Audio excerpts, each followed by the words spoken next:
So, po po mga kapatid at tayo po ay magpapatuloy dito po sa ating pag-aaral sa sa mga last na pahina ng book ng Chronicles, ang second Chronicles, at patuloy po nating tinitignan itong si Haring Josias na makikita po natin yung response niya doon po sa aklat na natagpuan doon sa temple, at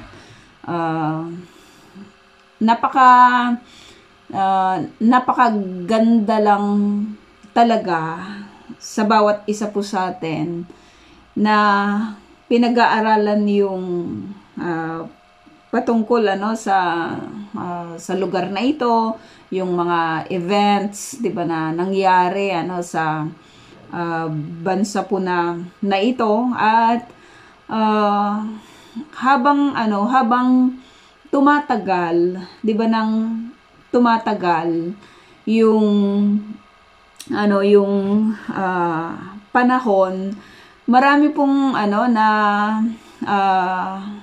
na i-reveal, 'di ba, sa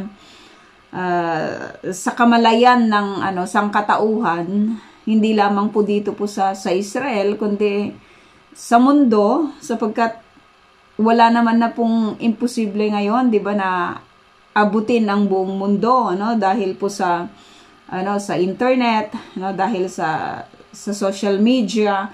Kahit yung mga lugar na hindi natin napupuntahan ay nakikita na natin, 'di ba? Napapanood na natin sa kapanahunan po na ito. At kaninang umaga, nanood po ako ng tungkol sa recent lang na vlog, or recent na parang documentary siya about yung city ni David, which is connected to the Temple Mount. Ngayon pala ay patuloy kasi silang nagdidig, patuloy yung mga archaeologists, 'di ba, na nagdidig ng tungkol doon po sa tungkol sa nakaraan, kasi marami pong pwedeng patunayan, 'di ba, yung nakaraan, sapagkat hindi lamang yung claim nila yung na nandito na sila sa matagal na panahon, na may karapatan sila, 'di ba, sa lugar na ito, na hindi lang sila yung basta sinasabihan na yung salitang nananakop, yung occupation, di ba, na sinasabi po nila. Pero marami silang mga na-uncover na mga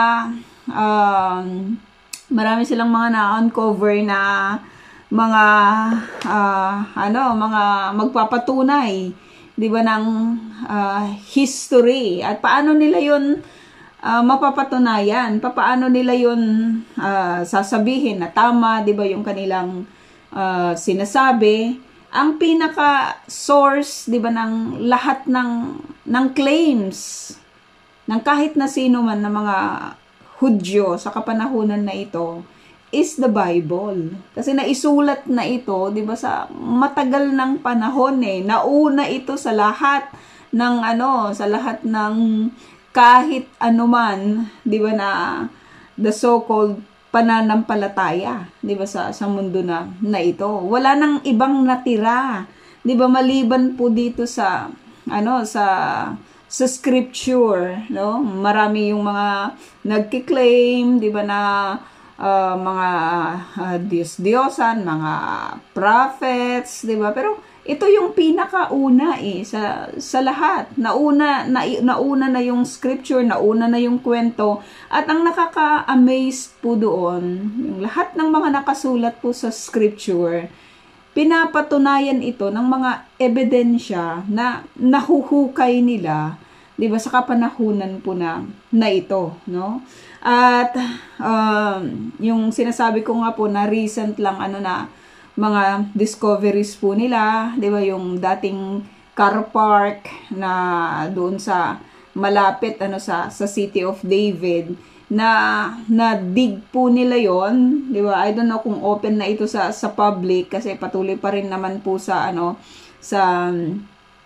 patuloy pa rin po sila sa pagtuklas kung ano po yung nandoon, na ito po ay sinasabi nila na sa Roman period pa ito. Di ba? Ang ganda-ganda lang talaga ng mga buo-buo pa yung mga structure, at hindi pwedeng sabihin ng kahit sino man na kagagawa lang yung mga na yon, yung mga haligi na yon, kagagawa lang yung mga the form of tilings nila, 'di ba, sa kapanahunan na iyon. So marami kahit yung lumang daanan na probably dinaanan ng Panginoong Jesus connected to the temple, tapos yung uncover pa nila, 'di ba, na karugtong ng Western Wall, na kung saan ay pumupunta madalas tayo, ay sooner or later, 'di ba mga kapatid, makikita din po natin ito, 'di ba, in our very own eyes sa pahintulot, 'di ba, ng ating Diyos, 'di ba, ng ating Panginoon. So we are witnessing a story, di ba, right in front of our very own eyes, dito sa mga pinag-aaralan po natin, di ba, sa kapanahunan po na ito. Napakapalad lang talaga ng bawat isa po sa atin na binigyan tayo ng opportunity, especially tayo, di ba, ng mga mananampalataya, na makarating, di ba, sa lugar na ito, makita itong mga natatanging mga ebidensya, 'di ba, ng scripture. So hindi natin po pwedeng sabihin na katang-isip lang yung lahat ng mga ito ng kung sino man na nagsulat nito, 'di ba, sa scripture, yung kung sino man yung author nito, kasi totoo siya. Kahit yung mga Hezekiah, yung sa Hezekiah's Tunnel, 'di ba, yung mga rings nila, yung mga nila, 'di ba, yung mga pantatak nila sa mga kapanahunan na iyon, may mga nakasulat, 'di ba, na mga pangalan nila na nakasulat din, 'di ba, sa scripture, no? So wala lang talagang po pwedeng magsabi, 'di ba, na ang ating pinag-aaralan, 'di ba, na salita po ng Panginoon ay hindi siya totoo, 'di ba? So it is a joy for us to know and to see, di ba, na itong pananampalataya na tinanggap po natin mula sa Panginoon ay totoo, di ba? Totoo talaga siya. Kung ebidensya ang hanap mo, ang dami, di ba? Ang iba naka-display na sa Israel Museum, di ba? Nakita natin nung pumunta po tayo. So kung written ang hanap ng tao na nagsasaliksik ng tungkol sa Diyos, nandyan po yung scripture, kahit yung kalumalumaan, 'di ba, na scripture, yung mga yung mga kita nila, 'di ba, na talagang pak pa sa yung Dead Sea Scrolls ay nandyan pa, at meron pa akong nakita yung tungkol naman doon po sa yung sa Sodom and Gomorrah, 'di ba? Pero masyadong masyadong medyo mahirap na na pasyalan 'yon, kasi ilang oras ka. Parang I think it's 5 hours ka na nasa ilalim, 'di ba, ng city ng Sodom at ng Gomorrah. I don't know kung kakayanin natin 'yan, kasi may mga rope pa, 'di ba? Tapos may mga pero malay natin, 'di ba? Someday ay magawa din po natin yung mga pagsasaliksik mismo doon po sa lugar na 'yon. Yung hindi naman magsaliksik, pero yung makita lang, 'di ba, ma-experience lang, 'di ba, yung makakita, 'di ba, ng sinasabing sulfur, 'di ba, na available pa, nandyan pa, 'di ba, sa kapanahunan na ito. So it is really very important. So we can understand itong si King Josiah nung nakakita po siya, 'di ba, ng aklat, no? Yung aklat ng tipan. Yung tipan, 'di ba? It is a covenant. Covenant ng Lord, no? Yung parang itong scripture, it is an tipan, 'di ba, ng Diyos, 'di ba, sa sangkatauhan. Nakita natin yung joy. Bakit? Kasi una pa lang nakita natin itong si King Josiah, tama yung puso niya, 'di ba, sa Panginoon. Kung tama yung puso niya sa Lord, ang ninanais ng tama ang puso, 'di ba, sa Panginoon ay para lang doon po sa mga gawain ng Lord, yung magbibigay sa kanya ng glory, 'di ba, yung makita po natin, 'di ba, na yung lahat ng kanya pong mga ginawa ay nakalulugod po ito, 'di ba, sa Panginoon. So, yung mga mananampalataya, hindi natin sila makikita sa mga activities ng mundo kasi hindi 'yun yung nasa puso nila. 'Di ba? Hindi 'yun yung gusto nila. Pero kapag ang isang the so-called quote and unquote mananampalataya natutuwa pa siya sa mga aktibidades, 'di ba, ng the so-called unbelievers, ano 'yon, may problema, 'di ba, sa tao po na iyon. Ang mga mananampalataya, wala po silang ibang kaligayahan maliban, 'di ba, sa gawain, 'di ba, ng Panginoon. Yung mga Bible studies, it is their joy, 'di ba, yung mga pag-uusap na patungkol sa Diyos, yung mga sharing, 'di ba, na patungkol sa Diyos, it is their joy, 'di ba, yung alam mo yun, yung hindi sila nanghihina, 'di ba, sa mga activities. So may mga dumadating sa mga punto na gano'n, 'di ba, na may mga panghihina, pero it doesn't stop them in doing, 'di ba, yung will ng God. At katulad ng nakikita po natin, hindi tumigil si Josiah doon. Nalaman niya, narinig niya kung ano yung sinasabi. Nakita natin yung kanyang response. At ngayon, ito na naman yung kanyang gagawin. Sabi dito, dahil dito ipinatawag ng hari, verse 29 ng chapter 34, ang mga matatandang pinuno ng sambayanan ng Juda at Jerusalem. No? So, ano naman yung kanyang gagawin? Bakit? Ipapatawag niya yung mga matatandang pinuno, yung mga leaders. At itong mga matatanda na ito, of course, they have witness a lot din sa kwento, di ba, ng nakaraan. Masarap tanungin yung mga matatanda If you want to know kung ano yung mga nangyari, di ba, sa nakaraan, ask them. Kasi sila yung nandun Di ba? Hindi mo pwedeng i-ask yung mas bata, di ba, sa atin, ng patungkol sa nakaraan, kasi hindi sila nandun.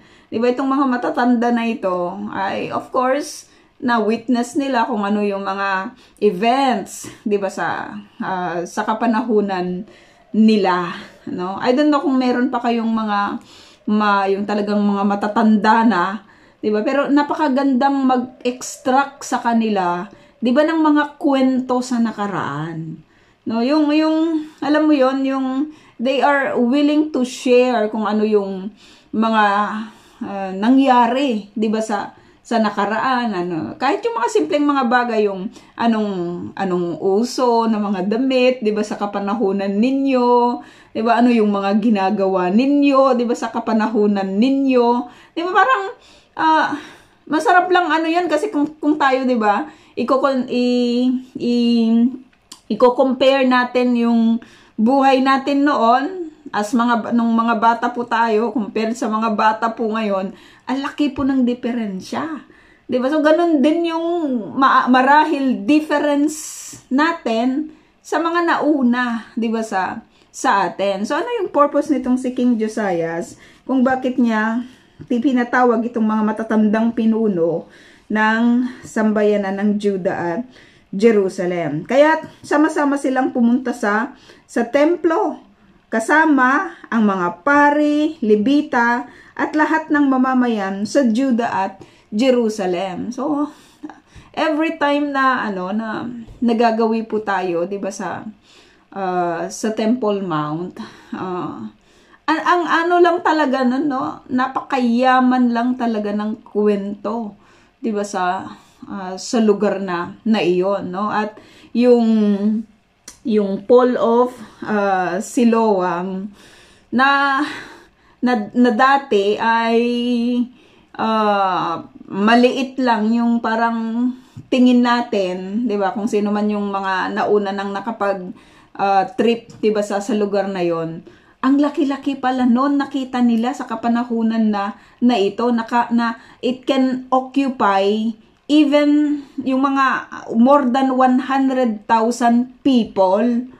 Diba? Alam mo yun, yung kung papaano nila ginawa, 'di ba, yung kasi 'di ba may account sa New Testament na pinagaling, 'di ba, ng Panginoong Jesus doon, na sinabi ano niyo ako doon, 'di ba, ihulog niyo ako doon, 'di ba, sa lugar na iyon, at siya ay gumaling, no? So papaano 'yun, kasi 'di ba, in preparation of going to the Temple Mount, lahat ng pupunta doon sa Temple Mount ay kailangan maglinis, 'di ba, ng kanilang sarili. So dumadaan po sila. So kung nalinis na sila doon sa lugar na 'yon, papaano yung kanilang saan sila ano yung entrance nila at ano yung exit nila? Kasi kung nalinis na sila, di ba, nakapaglinis na sila ng kanilang mga sarili, papunta doon sa Temple Mount, hindi sila po pwedeng makasalubong ng mga paparating pa lang. Di ba? Kasi madidefile sila ulit. Di ba? So, kailangan meron silang entrance at meron silang exit, di ba, in going to the Temple Mount. Ngayon na-uncover yun, mga kapatid, kahit yung mga stairs niya. Hindi ko lang alam kung, I'm not pretty sure, di ba, kung na yun, open na yun sa public. Pero, abangan natin. Abangan natin kasi masarap din makita, di ba, yung mga lugar po na iyon. So, yung temple, yung templo, di ba, yung mount po na yun, yung Temple Mount po na yun, ay talagang napakadami, 'di ba, nang dapat nating makita, 'di ba, sa kapanahunan po, kasi we can use it in our future future ministry, 'di ba, sa Panginoon, if we really wanted to be in the ministry, 'di ba, ng Lord. Hindi yung pag-uwi mo ng Pilipinas, yung Temple Mount, hindi ako nakapunta dun Hindi ko nakita yun 'di ba? Sayang yung opportunity, no? So sabi dito, kaya sama-sama silang pumunta sa templo kasama ang mga pari, Levita at lahat ng mamamayan ng Juda at Jerusalem. Tumayo ang hari sa harap ng madla at binasa ang buong aklat ng tipan na natagpuan sa templo, no? Hindi itong si Josias, nalaman niya, okay, 'di ba? Nagrepent siya, sinabi niya.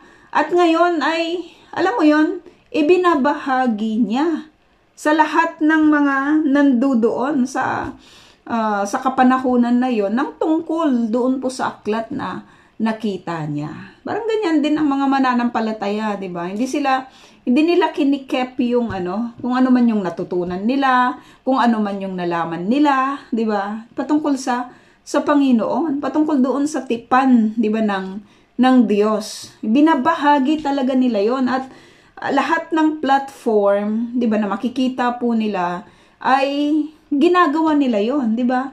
Ginagampanan nila yon, no? At nakita din po natin, 'di ba, na sa ministry natin, 'di ba, sa Panginoon, especially yung mga giftings, 'di ba, natin sa Lord, ay meron lagi tayo, 'di ba, na binabahaginan, no? At yung mga binabahaginan naman din po natin ay nagbabahagi din po sila. Kung alam po natin yung trabaho, 'di ba, ng sinasabi po nilang networking, parang ganyan din naman sa atin, no? Tayo yung unang nagpauna niyan, 'di ba, na nagbabahagi tayo, tapos yung mga parang si Jesus nagbabahagi siya sa mga disciples, yung mga disciples nagbabahagi rin, 'di ba, sa mga tao, tapos yung mga tao nagbabahagi din, 'di ba, ng tungkol, 'di ba, sa Panginoon, no? So may pattern lagi, 'di ba, yung ministry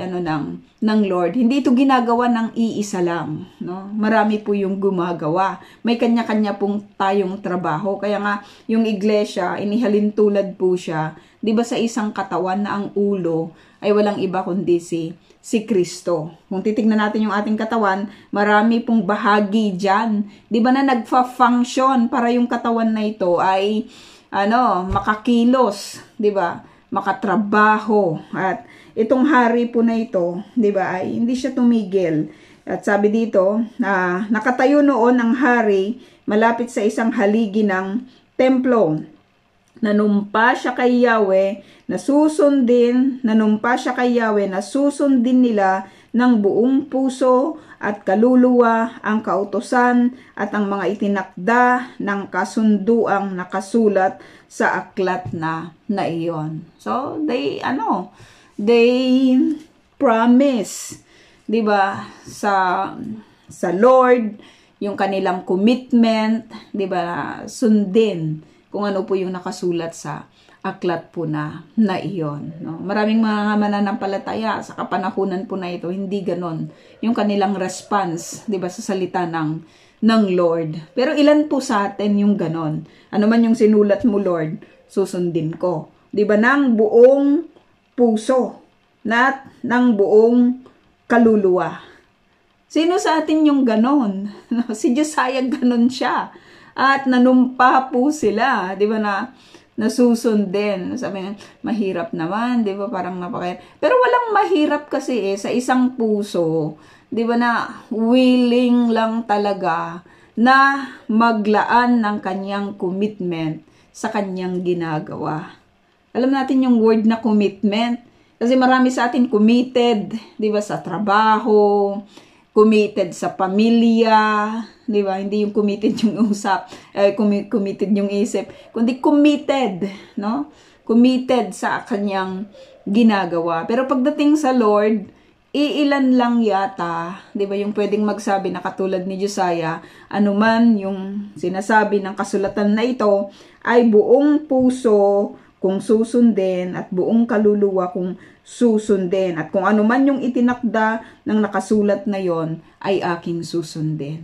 So napakaganda na napakaganda na hindi lang challenge kundi commitment, 'di ba, na gawin yung mga bagay na ito ang kailangan. Pagkatapos, pinanumpa rin niya ang lahat ng taga Jerusalem, pati ang taga Benjamin na sumunod sa kasunduang ginawa ng Diyos sa kanilang mga ninuno, no? So hindi nauna siya as king, as a leader, at ngayon ay pinanumpa rin niya itong mga tao po na ito, no? Sabi ni Josiah, hindi ko sasarilinin, 'di ba, yung bagay na ito, kasi alam ni Josiah kung sino yung kanyang pinaglilingkuran. Alam niya yung kalakihan ng Diyos na ito, no? So hindi niya i-contain, 'di ba, sa kanyang sarili. Kaya nga kahit ang mga mananampalataya, 'di ba, sa kapanahunan na ito, yung joy na natagpuan sa Panginoon, yung joy na nandyan, 'di ba, sa paglilingkod, may pain lagi, 'di ba? May pain, may trials, may problems, pero sa isang mananampalataya, 'di ba, consider it pure joy. 'Di ba, sabi ng scripture, hindi niya tinitignan 'yon na na parusa sa kanya, hindi niya tinitignan 'yon na alam mo 'yon na gusto siyang ibagsak, 'di ba? Pero tinitignan niya 'yon as a pathway for him or for her, 'di ba, to experience yung help, 'di ba, na nanggagaling sa Panginoon, no? Yung kalakasan na nanggagaling sa Panginoon, kasi every trials has a lesson, 'di ba, a lesson to give. Lahat ng nangyayari, 'di ba, sa buhay ng isang tao ay laging may ano doon, may napapag-aralan, 'di ba? May natututunan, 'di ba? At nabibuild yung isang tao. Pansinin mo yung isang tao na dumaan sa napakaraming mga pagsubok. Malakas na tao yan. Diba? Pero yung paisi-isi lang yung buhay, konting pagsubok, diba? Hindi niya napagtatagumpayan. Napakahina po niyan. Diba? Kahit naman sa mga batang lumalaki, diba? Yung mga bata na talagang sabak doon po sa mga sinasabing mga trabaho, matitibay po, diba? Yung mga pangangatawan, 'di ba, ng mga iyan, no? So si Josiah hindi siya tumigil, no? Hindi niya sinarili kundi binahagi niya. Una sa lahat sa mga pinuno, 'di ba, sa mga Levitan, nandiyan na lahat, no? Kung sino yung mga makakasama niya, 'di ba, sa paglilingkod, no, sa ministry ng Lord, no? So sabi dito, inalis ni Josiah sa buong nasasakupan ng bayang Israel ang lahat ng mga Diyos-Diyosang kasuklam-suklam sa Diyos, at habang siya'y nabubuhay, inatasan niya ang bawat mamamayan na maglingkod kay Yahweh, ang Diyos na sinamba ng kanilang mga ninuno. Napakapalad ng isang bansa, ng isang bayan na merong isang hari, 'di ba, na katulad nitong si Josiah. Inutos niya. Minsan ang daming mga batas na ginagawa. Sa Pilipinas, ang daming mga batas. Napakaraming mga batas, no, na ginagawa. Pero ang sarap lang sana, 'di ba, na ang isang hari o ang isang namumuno, wala siyang ibang priority kung hindi yung katulad po nitong si Josiah, 'di ba, na ang priority po niya ay kung ano yung magbibigay, 'di ba, ng kaluguran sa Panginoon. Kailan kaya tayo magkakaroon ng ganitong klase ng leader, 'di ba? Kailan kaya, 'di ba? Kaya kung hindi man tayo magkaroon national, 'di ba, or hindi man tayo magkaroon ng pinuno sa pinakamataas na posisyon na katulad meron po itong si Josiah. But every family, meron po silang leader. Diba? Every household ay meron po silang leader. So maganda siguro that it will begin, diba, in the household. At kapag nakita, kapag successful, diba, yung pag-govern doon po sa household, makikita po yan ng community. Diba? Hindi po pwedeng hindi yan makita, diba, ng community.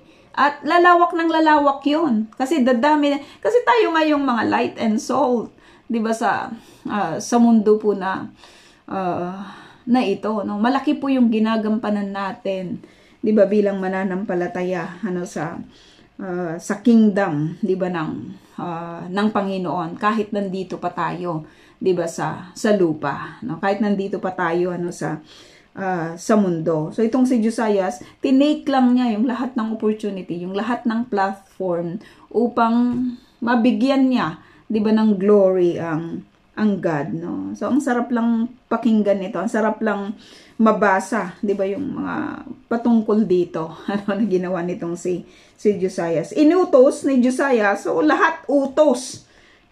Hari ito, ang utos ng hari ay hindi mababali, no? So, ginamit niya yung opportunity, 'di ba? Ginamit niya yung kanyang position, 'di ba? Upang maisakatuparan yung nais, 'di ba? Yung magbibigay ng kaluguran sa Panginoon. Tayo po, mga kapatid, ano po yung mga opportunities na ginagamit natin, 'di ba? Para maisakatuparan yung mga naisin, 'di ba, ng Diyos. So inutos ni Josiah na ang Pasko ni Yahweh ay ipagdiwang sa Jerusalem noong 14 na araw ng unang buwan, no? May nabasa tayo, 'di ba, na sa 2 buwan. Sa unang buwan, ito talaga yung celebration nila. Kaya't pinatay nila ang mga korderong pampaskwa, ibinalik niya ang mga pari sa kani-kanilang tungkulin, at pinagbili ng pagbutihin ang paglilingkod sa loob ng templo ni Yahweh, no? Alam mo 'yun? 'Di ba? Pwede namang, no? Pero, nakita natin yung puso nitong si Josias, Pagbilinan mo yung mga tao na pagbutihin yung kanilang paglilingkod. Sa kapanahunan na ito, mga kapatid, maraming mga untouchable na mga the so-called quote and unquote Christians. Diba? Ang daming mga untouchable. Pero dito, makita po na, kasi kapag nakita ng tao yung puso talaga ng isang tao sa paglilingkod, diba, sa isang leader, sa paglilingkod, diba, sa Panginoon. Ano naman yung pwede mong i-comment sa isang katulad nitong si Josias? No, na lahat ng kanyang ginagawa ay nakikita naman nila na ito ay para, diba, sa pagsunod, sa Panginoon, no? Siguro, as we go on, ay mas higit pa nating makikita, no? Sabi dito, ibinalik niya pagbutihin ang paglilingkod sa loob ng templo ni Yahweh. Sa kung maglilingkod ka na rin lang sa templo ni Yahweh, pagbutihin mo na, hindi yung bara-bara, 'di ba? Ito yung sinasabi nitong si Josias, no? Pagbutihin lahat ng mabuti, 'di ba, na kaya mong gawin, 'di ba, sa paglilingkod, gawin, 'di ba, yung pinaka the best. Sinabi naman niya sa mga Levita ng mga tagapagturo sa mga Israelita at matatapat kay Yahweh, dalhin ninyo ang kaban ng tipan sa templong ipinagawa ni Solomon na anak ni David. Hindi na ninyo ito papasanin ngayon. Panahon na upang paglingkuran ninyo ang Diyos ninyong si Yahweh at ang bayang Israel. Ayusin ninyo ang inyong mga pangkat na manunungkulan ayon sa kani-kanilang sambahayan, batay sa mga tagubilin ni Haring David at ng anak niyang si Solomon. So, kahit ako yung hari ngayon, hindi ko babaguhin. Diba, kung ano yung binanggit na sa inyo, kung ano yung mga itinuro na sa inyo, diba, na magmula pa dito kay Haring David, diba, at dito kay Haring Solomon, no? Hindi na nga nila yun bubuhat-buhatin pa kasi nga meron ng tahanan, 'di ba, yung ark, 'di ba, ng yung kaban ng tipan, ark ng covenant, kaban ng tipan. Sabi dito, pagbubukod-bukurin ninyo ang bulwagan ng templo, ang inyong mga kababayang hindi Levita ayon din sa samba. Paano alam ni Josias yung lahat ng mga ito? 'Di ba? Bakit siya yung nag-o-order, 'di ba, ng mga gagawin, 'di ba, ng mga Levita? Kasi napag-aralan po natin, 'di ba, na nagkaroon, 'di ba, ng problema sa grupo po na ito na inaayos ngayon, 'di ba, ng isang hari na katulad nitong si Josias. At napakaganda lang, 'di ba, na nakita ng hari na ito na walang ibang kayamanan ang kingdom ng Judah maliban sa Diyos, 'di ba? Maliban sa paglilingkod sa Panginoon, no? Bawat pangkat ay pasasamahan ninyo ng isang pangkat ng mga Levita. Patayin ninyo ang korderong pampaskwa, linisin ninyo ang inyong mga sarili ayon sa kautusan, at ihanda ang mga handog upang magampanan ng inyong mga kababayan ang ayon sa mga bilin ni Yahweh sa pamamagitan ni Moses, no? Sa pamamagitan niya. So very detailed yung sinasabi nitong si Josias, si King Josias, sa mga tao po na ito, no? Nagbigay si Josias ng 30,000 kordero at mga batang kambing bilang handog na susunugin. So ito, makikita po natin that loving ay you cannot love without giving, 'di ba? You cannot love, ano ba yung na yon, yung statement na yon? You can give without love, but you cannot love without giving. No? But you cannot love without giving, no? At makikita po natin na ganito po yung ginagawa nitong si Josias, no? Hari siya, pero ang dami po niyang ibinigay. Hari siya, 'di ba? Pwede naman niyang sabihin, maraming mga ganon, mga pinuno sa kapanahunan na ito, 'di ba, na Hindi sila, ginagamit nila, di ba, yung kanilang mga position upang parusahan, di ba, yung mga tao sa kanilang pagbibigay. At dito si Josiah, hindi siya ganon. Nagbigay siya at hindi lang 1,000, di ba, yung kanyang ibinigay, kundi 30,000. Binilang yun, kapatid. Binilang yung kanyang ibinigay. Hindi yun sinikreto. Marami mga nagsasabi ngayon, di ba, na dapat sikreto lang yung pagbibigay. Pero di isa sa mga napapag-aralan po natin, binibilang yung amount, tinitimbang, kinikilo, 'di ba, yung mga ibinibigay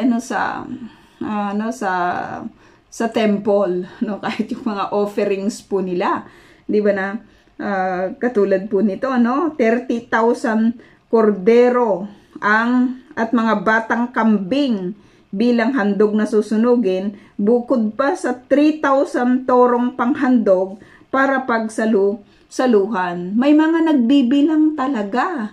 Bakit importante yung numbers, mga kapatid, Kasi the more alam mo yon, the more na mahal mo yung isang tao, 'di ba?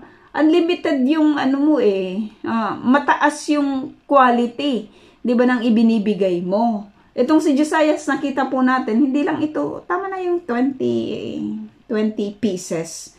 Hindi, 30,000, ang dami nito. Napakarami nito, At 3,000 toro, sabi ito, torong panghandog para saluhan. Nakikita lang natin na ang pusong tama, 'di ba, sa Panginoon, nakakapagbigay siya, 'di ba, ng higit sa kaya niyang ibigay. Hindi siya nagdadamot. Hindi siya nagdadamot. Maraming mga mananampalataya sa kapanahunan pong ngayon, quote and unquote, madamot sa gawain ng Lord. Bilang yung kanilang mga ibinibigay, Minsan, ninanakawan pa yung Lord, Maganda yung magbigay ng sobra. Diba? Kasi alam mo kung kanino ka nagbibigay. Sa Panginoon yun, kapatid. Meron yung sinagad na Sagad-sagad lang yung ibinibigay. Knowing that the God who is blessing us, diba, is the God who will never leave us, nor forsake us. The God na nakahandang laging tulungan tayo. Maano ba naman na makapagbigay din tayo, diba, ng sobra sa Panginoon. Sa kanyang gawain. Hindi naman yan nasasayang, kapatid. 'Di ba, yung lahat ng mga ibinibigay natin, 'di ba, sa Panginoon. Hindi naman ninyo nakikita, 'di ba, na bumibili ang mga leaders ninyo, 'di ba, ng mga Louis Vuitton na bag. May mga ganun, 'di ba? Or kaya kumakain sa mga kilalang mga restaurant gamit ang mga kaloob. Hindi naman po ganon, 'di ba? Nakikita natin kung saan po napupunta, 'di ba, yung atin pong mga ibinibigay. And it is all about kingdom, 'di ba? Yung kingdom, 'di ba, ng Panginoon na ipinagkatiwala niya, 'di ba, sa bawat isa po sa atin. We may not many, 'di ba, in numbers. Hindi rin naman madami yung 12 disciples 'di ba? Pero marami po silang nagawa, 'di ba, sa mundo po na ito. So hindi ako masyadong na-amaze sa madami. Maganda kung madami, pero mas na-amaze ako sa kokonti, pero may quality. 'Di ba? Yung quality ng mga tao na ito, na kahit iwanan mo ay kaya po nilang manindigan, 'di ba, sa Panginoon. Kaya nilang ipaglaban, 'di ba, yung kanilang karapatan, 'di ba, para lamang sa gawain ng Panginoon, At sabi dito, ang mga pinuno sa ilalim niya ay buong puso ring nagkaloob. Buong pusong nagkaloob, I don't know how you feel if may mga pagkakataon, 'di ba, ng mga pagkakaloob na katulad nito, I don't know how you feel, but itong mga tao po na ito, nakasama po nitong si Josiah, at maging itong si Josiah, buong puso po sila, 'di ba, na nagkaloob ng handog para sa bayan sa mga pari, at sa mga Levita. Hindi lang para sa kanilang mga sarili, para sa bayan, means to say, para sa mga tao, di ba? Sa mga pari, sa mga naglilingkod, at sa mga Levita, sa mga naglilingkod sa templo ng Diyos. So, yung giving, di ba? Yung giving ay madami siya. Kaya napakapalad ng isang mananampalataya, di ba, na nauunawaan niya na ang lahat ng mga pagpapala na tinanggap po niya sa Panginoon na hindi para sa kanyang sarili, kundi para mapagpala din, di ba, yung iba. Para mapagpala din, yung iba. Ang mga punong katiwala naman sa templo na sina Hilkias, Zacarias at Jehiel ay nagbigay ng 2,000 at 600 tupa para sa mga pari at 300 toro bilang handog pampaskwa. So merong generous din ito, no? Generosity din ito para sa mga pari. Hindi nakalimutan yung mga pare, may love gift din, 'di ba, para doon po sa mga pari, no? At meron ding handog, 'di ba, para doon po sa Paskwa, para naman doon sa karamihan, no? Ang mga pinuno naman ng mga Levita na sina Conanias, Semaya, Natanael, Osabias, Jehiel at Josabad ay nagbigay ng 5,000 kordero at batang kambing para sa mga kanino? Sa mga Levita. So meron yung para sa mga pare, para sa mga Levita, para sa bayan, di ba? Para ang ganda lang, at 500 toro bilang handog na pampaskwa. So grabe yung grabe yung pagbibigay. Grabe yung pagbibigay.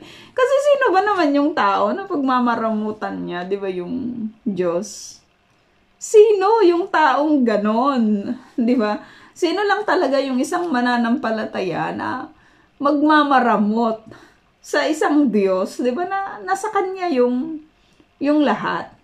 Hindi naman kailangan ito ng Panginoon, pero yung the joy of giving, nakikita po yun, di ba, ng Lord, no?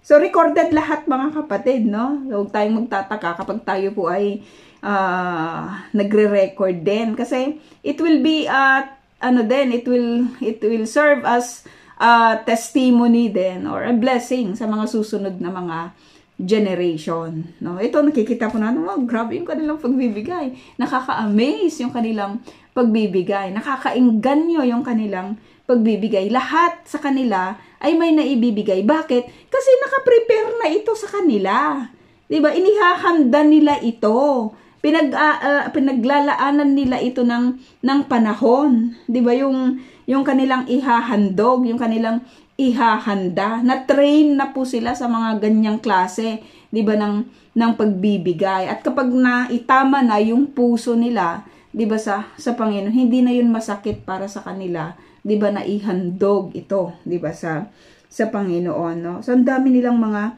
handog, no? Parang nakakahiya naman yung mga handog minsan ng mga tao sa kapanahunan na ito, 'di ba? At kung titignan natin yung klase ng buhay na meron sila, mas privileged sa kapanahunan ngayon. Pero ano kayang problema, 'di ba? Bakit namomroblema minsan yung iba, 'di ba, sa kanilang pagkakalob? Kasi hindi pinaghahandaan, no?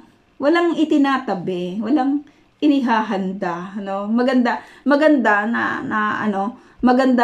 pala, 'di ba, na lagi tayong nagtatabi in everything that we have, 'di ba? Nagtatabi tayo para sa ministry or para sa gawain, 'di ba, ng Panginoon. I think merong gumagawa noon, may mga bote-bote siya, 'di ba, na nakahanda na lahat yung mga mga kinakaltas niya, 'di ba, para sa lahat ng mga pagbibigyan niya, no? Matapos ihanda ang lahat, tumayo na sa kanya-kanyang pwesto ang mga pari, ang mga Levita na may kasama ng kani-kanilang pangkat ayon sa utos ng hari. So ang lahat may ginagawa, ang lahat may ginagawa. So bago pa sila magsimula, 'di ba, inihanda muna nila lahat, 'di ba, ng kanilang kakailanganin, no? Sabi dito, Pinatay nila ang mga korderong pampasko at ang dugo nito ay binuhos ng mga pare sa ibabaw ng altar, samantalang binalatan naman ng mga Levita ang mga hayop. Pagkatapos kinuha nila ang taba nito at ipinamahagi sa mga tao ayon sa kanilang sambahayan upang ihandog kay Yahweh ayon sa nakasulat sa aklat ni Moses. So, fina-follow nila no, kung ano po yung kanilang nabasa. No? Ganon din ang ginawa nila sa mga toro. Nilitsyon, no, parang sarap nilitsyon nila ang korderong pampaskwa ayon saan? Sa tuntunin. Ang iba namang karneng handog ay inilaga sa mga palayok, kaldero at kawa at ipinamigay sa mga tao. No? Pagkatapos nito, naghanda ang mga Levita ng pagkain para sa kanila at sa mga paring mula sa angkan ni Aaron. So, ang daming ginagawa ng mga mga pare at saka ng mga Levita. No? Talagang matindi po no, yung kanilang paggawa. Sa kapanahunan na ito, marami po yung mga lumalaking mga the so-called mga mga naglilingkod, no? Kasi wala na silang ginagawa. Wala na silang, hindi na katulad ngayon, hindi katulad noon, 'di ba, na talagang matindi po yung kanilang mga ginagawa sa paglilingkod, no. Sila rin ang naghanda ng pagkain ng mga pari, sapagkat hanggang sa gabi ang mga ito'y abalang-abala sa pag-aalay ng mga handog na susunugin at ng mga taba. Kasi nagkakatay sila, 'di ba, sa kapanahunan na iyon. Ang hirap kayong magkatay. 'Di ba? Yung alam mo 'yan. We don't know kung paano po nila ginagawa 'yon, pero 'di ba sa isang yung isang hayop, 'di ba, pag siya po ay kakatayin, napakalakas niyan, 'di ba? Kasi nag-i-struggle siya doon sa buhay niya. So, we can imagine mga toro, mga tupa ito, 'di ba? Kung ano man yung mga hinihahandog. 'Di ba? Yung tupa ay 'yun, 'di ba? Alam natin na gentle siya, 'di ba? Kahit sa pero yung toro, ay malakas ito, 'di ba? At sabi dito, nananatili sa kanilang mga pwesto ang mga mang-aawit, ang mga anak ni Asaph ayon sa tuntuning itinakda ni Haring David at ng mga lingkod niyang sina Asaph, Heman at Jeduthun na propeta ng hari, na natili sa kanilang pwesto. Ito yung lagi kong binabanggit, di ba, na you cannot leave your post. Marami po yung mga nagli-live minsan, di ba, doon po sa kanilang pwesto. Pero for alam mo 'yan, for kung pwede lang, 'di ba? Kasi 'yun naman talaga yung dapat manatili, 'di ba, sa pwesto. 'Di ba?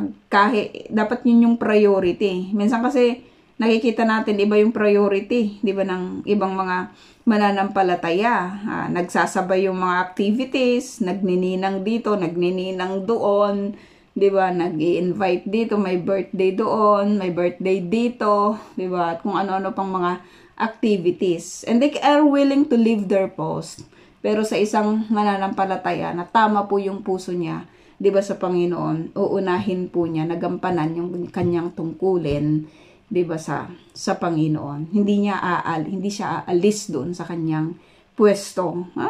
Very clear sa atin na natili sa kanilang mga pwesto ang mga mang-aawit, ang mga anak ni Asaph ayon sa tuntuning itinakda ni Haring David at ng mga lingkod niyang sina Asaph, Heman at Jeduthun na propeta ng hari. Hindi na rin kailangang umalis ang mga bantay sa pinto, sapagkat lahat sila'y dinadalhan ng pagkain ng mga Levita. Napaka-order ng event na ito, no?